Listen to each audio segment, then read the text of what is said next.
కంచర్ల శ్రీకాంత్. అధ్యక్ష, ముందుగా మీకు నమస్కారం.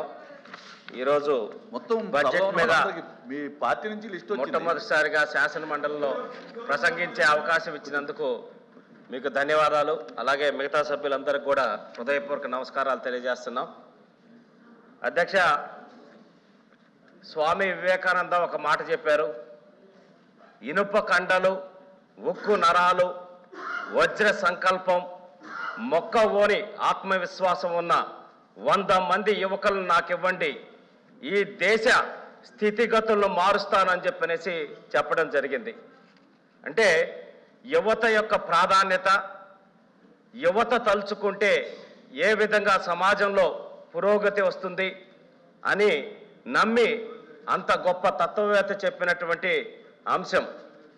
అంటే మనం కూడా, ఇండియా కూడా, భారతదేశం మొత్తం కూడా యంగెస్ట్ నేషన్ కింద ప్రపంచ స్థాయిలో మనకి గుర్తింపు రావటం జరిగింది. అంటే యువత యొక్క ప్రాధాన్యత, యువత యొక్క వృద్ధి మీద ఈ రాష్ట్ర డెవలప్మెంట్ అనేది, అభివృద్ధి అనేది ఆధారపడి ఉందని చెప్పనే అంశాన్ని మనం అన్ని రకాలుగా పరిశీలిస్తున్నాం. అయితే నిన్న ప్రవేశపెట్టిన బడ్జెట్లో యువతకి ఎంత అన్యాయం జరిగిందనే దాని మీద కొన్ని అంశాలు మాట్లాడదలుచుకున్నాం.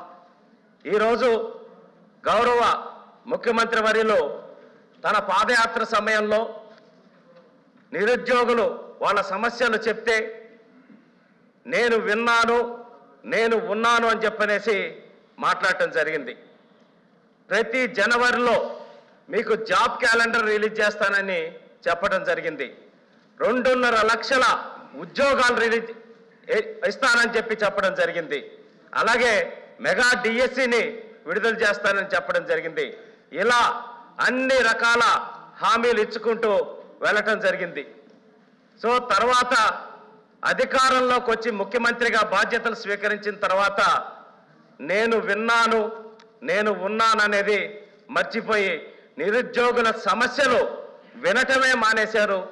ఎక్కడ నిరుద్యోగులు నిరసన దీక్షలు చేసిన పోలీసులతోటి వాళ్ళ మీద దాడులు చేసి వాళ్ళందరినీ జైల్లో కుక్కేటటువంటి పరిస్థితి ఈరోజు ఉంది. ప్రభుత్వం అన్నాక 2 రకాలుగా ఉద్యోగ కల్పన అనేది చేయాలి. ఒకటి ప్రభుత్వ ఉద్యోగాలు, 2 ప్రైవేట్ రంగం సంబంధించిన ఉద్యోగాలు. కొత్తగా ప్రభుత్వ ఉద్యోగాలు జాబ్ క్యాలెండర్ ద్వారా రిలీజ్ చేయలేదు. అలాగే ప్రైవేట్ సెక్టార్లో కూడా కొత్తగా కంపెనీలు తీసుకొచ్చి ఈ రాష్ట్రాన్ని అభివృద్ధి పదంలో నడపాల్సిన పరిస్థితి ఉంది.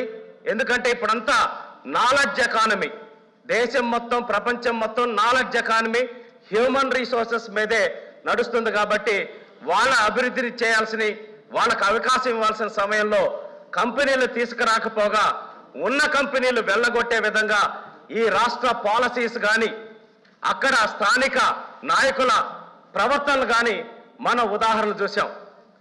చంద్రబాబు నాయుడు గారు ఇందాక గౌరవ సభ్యులు ఇక్బాల్ గారు మాట్లాడుతూ ఒకే చోట క్యాపిటల్లో డెవలప్మెంట్ ఉండకూడదు అని చెప్పనేసి మాట్లాడారు. దయచేసి గౌరవ సభ్యులు గమనించాలి. చంద్రబాబు నాయుడు గారు హైదరాబాద్లో అదే జరిగింది, సెంట్రలైజ్డ్ డెవలప్మెంట్ జరిగింది కాబట్టి ఈ విభజన పరిస్థితులు వచ్చినాయని చెప్పనేసి డీసెంట్రలైజ్డ్ డెవలప్మెంట్కి తెరదీశారు. దాంట్లో భాగంగానే ఆటోమొబైల్ ఇండస్ట్రీ హబ్గా అక్కడ అనంతపూర్ని కియా మోటార్స్ తీసుకొచ్చారు. ఎలక్ట్రానిక్స్ క్లస్టర్ హబ్గా తిరుపతి నుంచి కాళహస్తి మధ్య కంపెనీలు ఏర్పాటు చేయడం జరిగింది. అలాగే ఐటీ హబ్గా అమరావతిలో, వైజాగ్లో ఫైనాన్షియల్ ఫిన్టెక్ వ్యాలీ కింద ఫైనాన్షియల్ అండ్ ఐటీ కంపెనీస్ వైజాగ్లో ఏర్పాటు చేసేటటువంటి కార్యక్రమం రూపొందించారు. కియా మోటార్స్ని తీసుకొచ్చారు. ఈరోజు కియా మోటార్స్ తీసుకొచ్చిన రోజు విజయసాయి రెడ్డి గారు మూసేసిన ఒక కంపెనీని తీసుకొచ్చి ఇక్కడ ఓపెన్ చేస్తున్నారని మాట్లాడారు.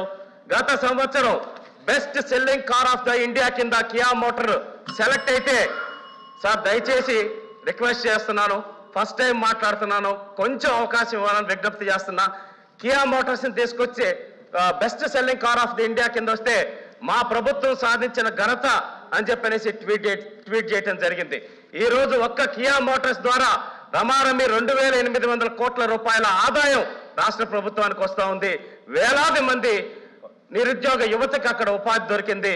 అలాగే ఈ ప్రభుత్వం వచ్చిన తర్వాత 17 కియాకి సంబంధించిన 17 అనుబంధ సంస్థలకి ల్యాండ్ అడిగితే ఇవ్వకుండా ఇబ్బంది పెడితే వాళ్ళు కొంతమంది చెన్నై పక్కనే కర్ణాటక బోర్డర్కి వెళ్ళి కంపెనీస్ పెట్టుకొని అక్కడి నుంచి వాళ్ళు పరికరాలు కియాకి ఇచ్చేటటువంటి పరిస్థితికి వచ్చింది. దానివల్ల అక్కడ ప్రాంతంలో ఎన్ని వేల మందికి ఉద్యోగాలు పోయాయనేది ఒక్కసారి ఈ ప్రభుత్వాన్ని మేము ప్రశ్నిస్తా ఉన్నాం. అలాగే మా ప్రాంతం కందుకూరు నియోజకవర్గంలో Ramayapatnam port plus Asian pulp and paper mills అనే సంస్థని చంద్రబాబు నాయుడు గారు భారతదేశంలోనే అతి పెద్ద ఫారిన్ డైరెక్ట్ ఇన్వెస్ట్మెంట్ 24,000 కోట్ల రూపాయలతోటి శంకుస్థాపన చేయడం జరిగింది. దానివల్ల మాది వర్షపాతం లేని జిల్లా ప్రకాశం జిల్లా కందుకూరు నియోజకవర్గం. అక్కడ సుబాబుల్ జామాయిల్ లాంటి సాగు చేసుకునే రైతులు, వాటి మీద ఆధారపడేటువంటి రైతులు వాటిని రేటు పడిపోయి అమ్ముకోలేక ఇబ్బంది పడే పరిస్థితుల్లో ఉంటే ఆ కంపెనీ తోటి లక్షలాది మంది రైతులు ఎంఓఈ చేసుకునేటట్టు బైబ్యాక్ ద్వారా రైతులకు ఆదాయం ప్లస్ 15,000 మంది పైచీలకు నిరుద్యోగ యువతకి ఉపాధి అవకాశాలు కల్పించేటటువంటి కంపెనీని ఏర్పాటు చేస్తే ఈ ప్రభుత్వం వచ్చిన తర్వాత ఈ నాయకుల గొంతెమ్మ కోరికలు తీర్చలేక భయపడి మధ్యప్రదేశ్ పారిపోయింది. వాస్తవం కాదని చెప్పనేసి ప్రశ్నిస్తా ఉన్నాం. అలాగే నిరుద్యోగ యువతకి జగన్మోహన్ రెడ్డి గారు ఇన్ని డీబీటీ స్కీమ్స్ చేస్తున్నారు, డైరెక్ట్ బెనిఫిట్ అని చెప్తున్నారు.